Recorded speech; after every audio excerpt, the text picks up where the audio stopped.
It's Holly and Night of String and Story, and it is my job to guide you to quilt with confidence. Y'all, I am fresh back from the UK, and I'm going to circle around. I'm going to make an adjustment for my Instagram friends here.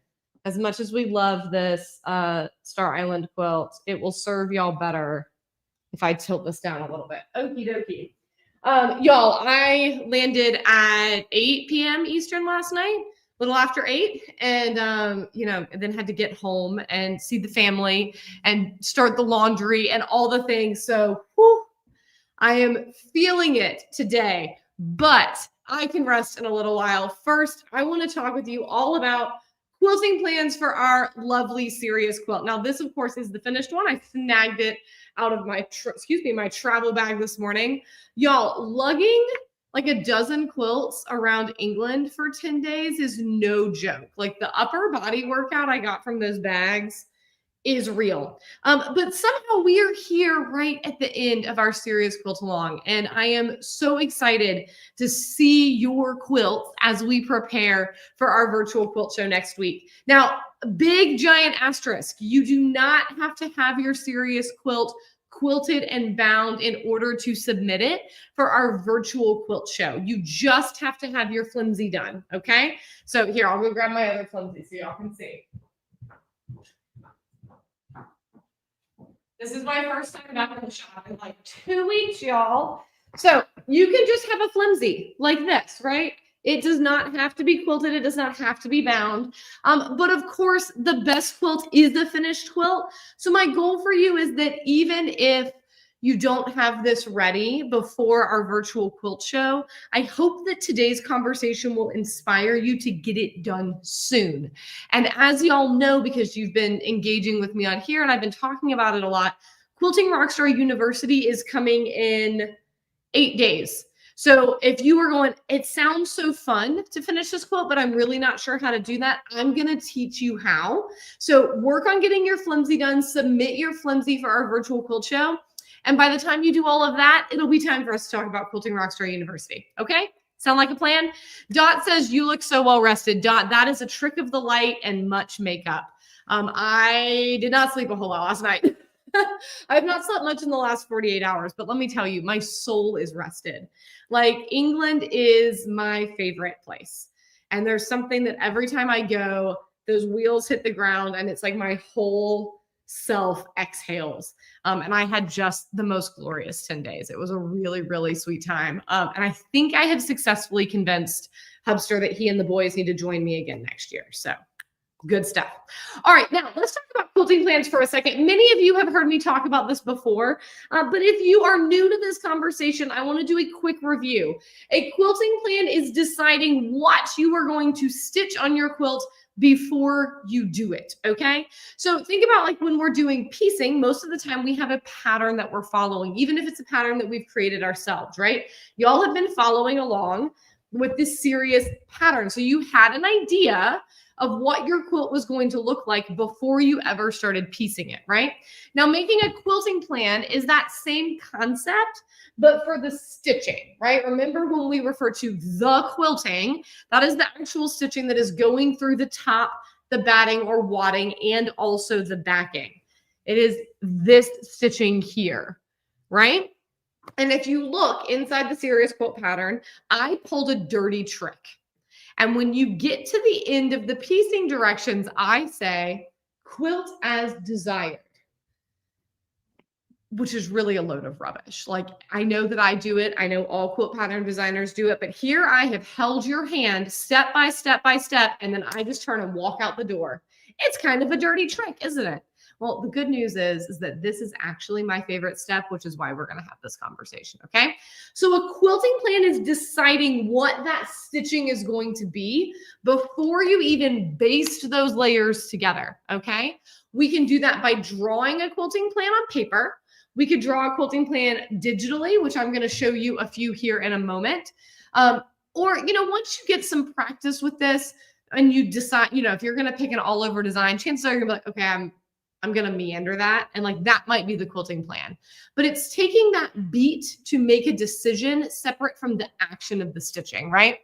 Peggy says, how can I get more of the black fabric? Peggy, I don't know what black fabric you're referring to, but you are welcome to send me an email at hello@stringandstory.com and we can look up your last order and see what we can do. Okay, great question.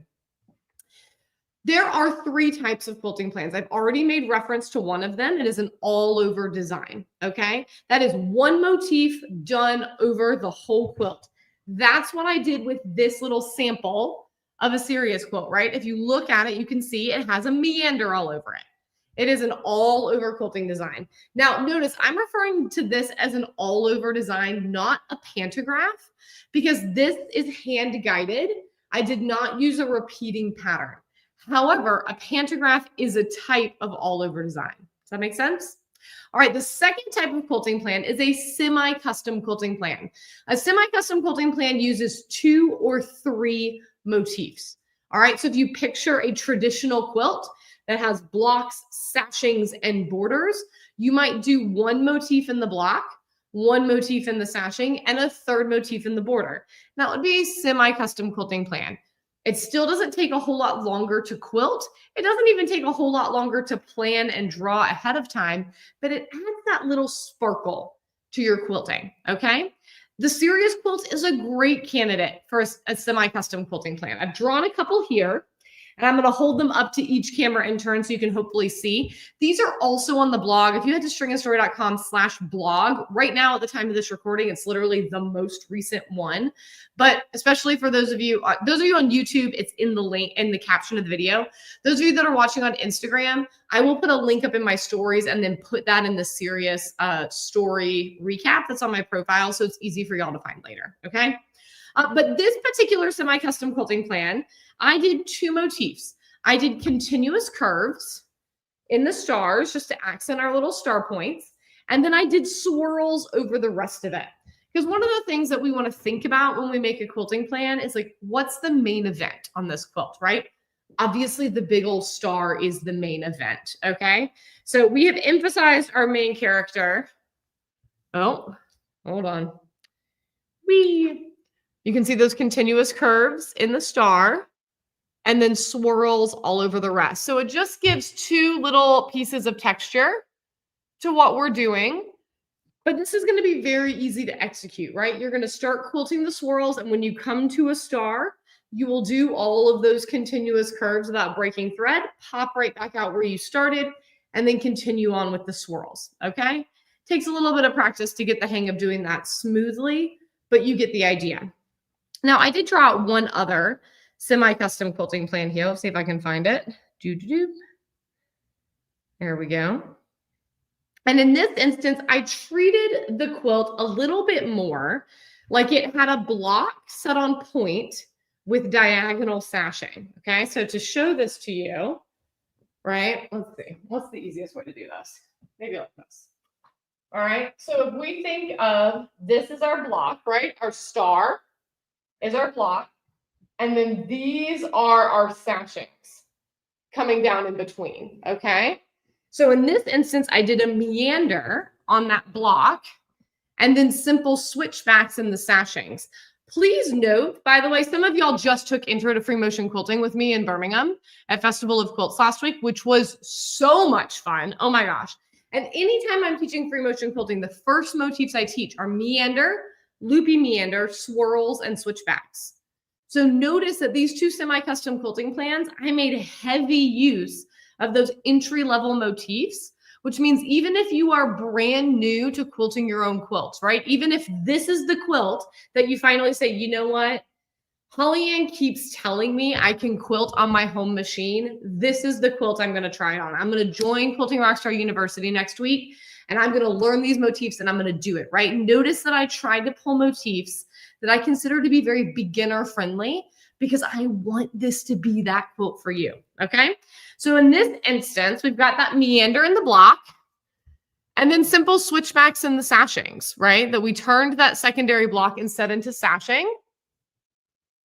And this would be very, very simple to execute, and it would give a really lovely texture. It would create a really nice effect that would be a little unexpected, right? Because we've been looking at this as 2 blocks, and to suddenly think of it as a block on point with pieced sashing, it's a little mind-blowing, isn't it? Right? This is one of my favorite things about quilting plans. And I said this, I also taught a quilting plan class at Birmingham.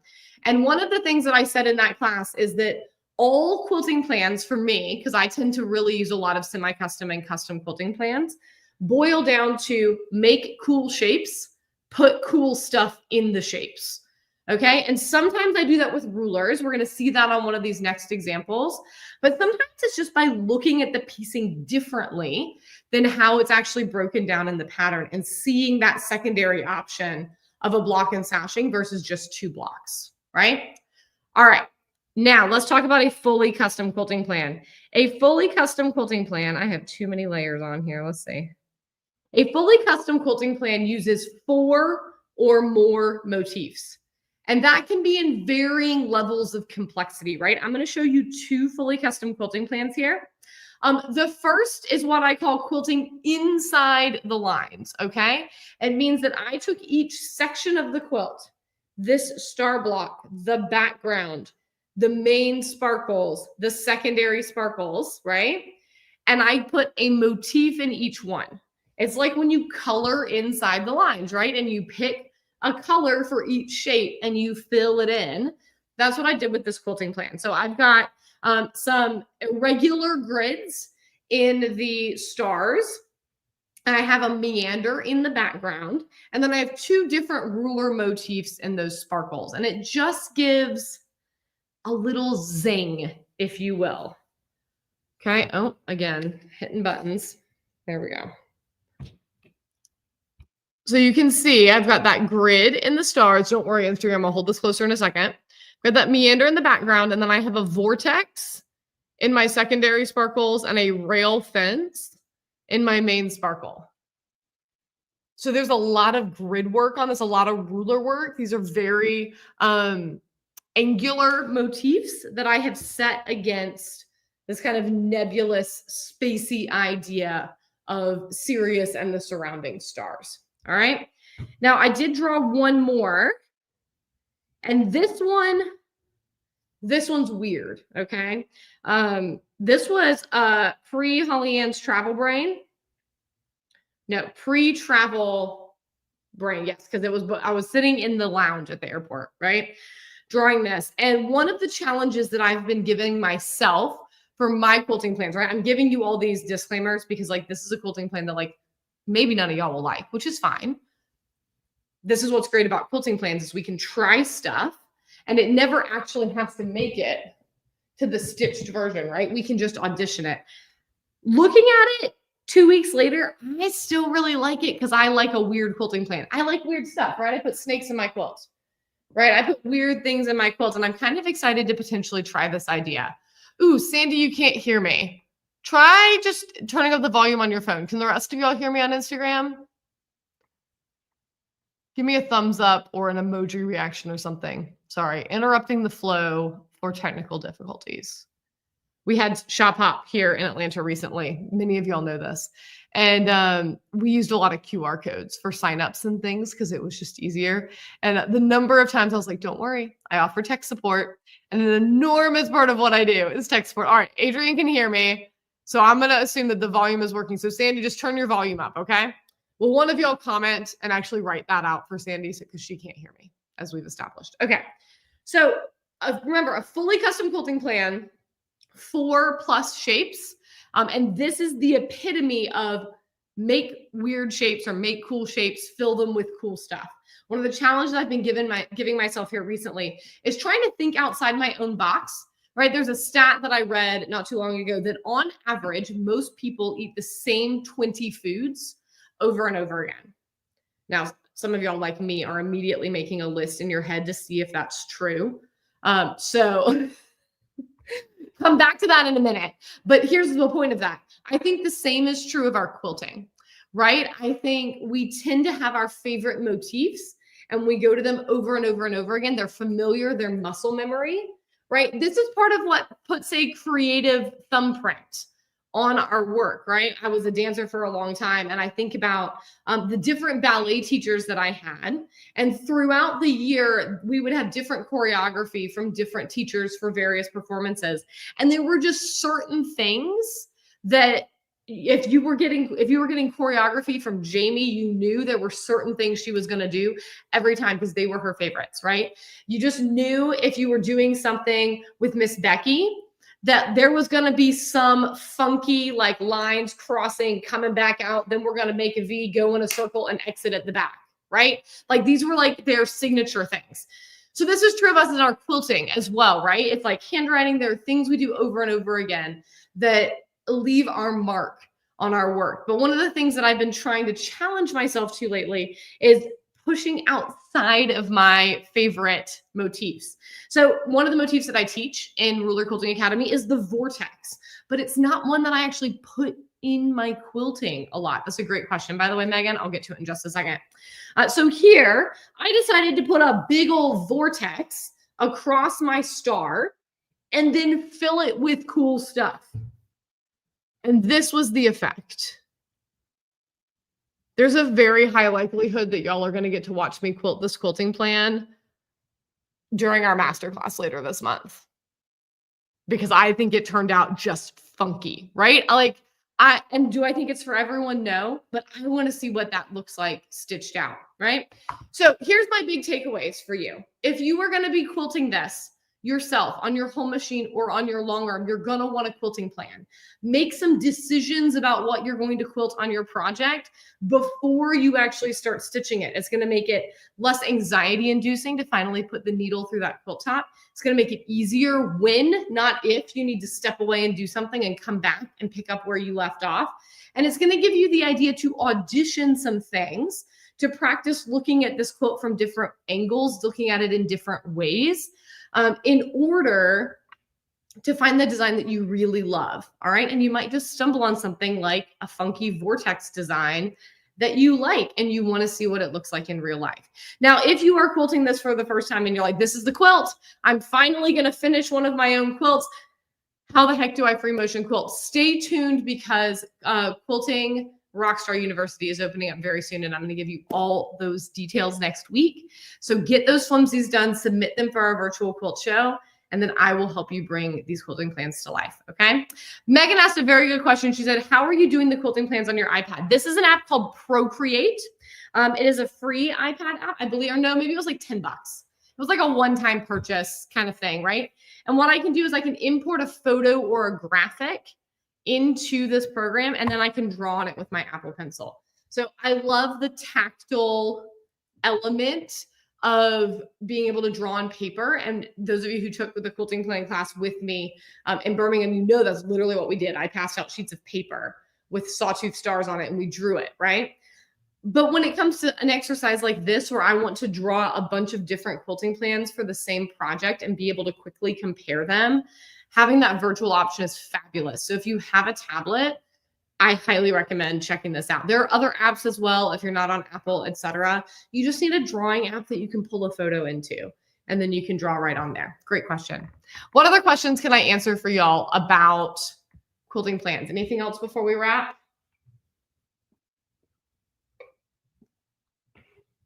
I already mentioned that Quilting Rockstar University is going to be next week. I know, because I get this question every time we're nearing the end of a quilt along. When will our next quilt along be? We're actually going to take about 2 months. So this month is going to be all about quilting our projects and talking about QRU, Quilting Rockstar University. Next month, I'm going to still be filming. We have a new course, a Custom Quilting Academy, that's coming out inside Crew. So I'm going to be filming that this month and next month. And then we're going to republish the Aldebaran pattern in October, and that will be our next quilt along. So just to give y'all the roadmap of where we're headed in the next 3 months. I put on my stories right before this, that I'm back and it's time to get resettled in. It's going to be a big month. So yeah, there's the little preview of all the things that are coming up. All right, Rockstars, thank you so much for joining me today. Thank you for joining me for this Sirius quilt along. One of my tasks this week is to get this flimsy all the way finished up to full size. We'll be quilting it together at the end of the month. Again, more details coming, but start drawing your quilting plans as you're finishing your flimsies. Please, please, please post pictures and submit to our virtual quilt show. And we'll be back next week to look at all of your quilts. My Instagram people, I will put a link in my stories, prior to this time next week. We're going to do the virtual quilt show just on YouTube and Facebook so that we can actually see the slides in horizontal mode. But Instagram, I will make sure that you have a link ahead of time, and then we'll put a little replay up on IG. Okay. Y'all are fabulous. Have a wonderful rest of your Monday. Hello, Stacy. It's good to see you. And I can't wait to see all of your Sirius quilts. Bye for now.